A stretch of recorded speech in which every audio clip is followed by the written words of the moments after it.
Tasks in ArcGIS Pro, merging multiple DEMs into one raster.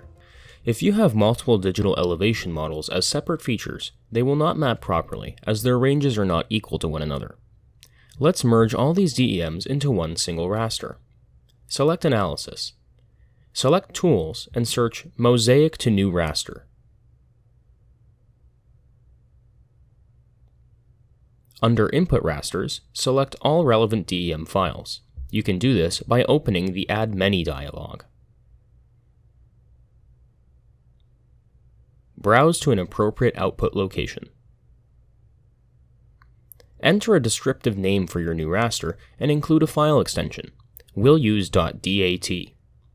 Under Pixel Type, select 32-bit float.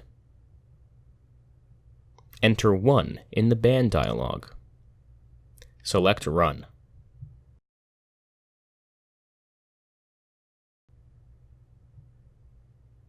The DEMs merge into a single raster, and the old individual features can be removed from the Contents pane. For more information on ArcGIS Pro, visit the UTM Library ArcGIS Pro playlist.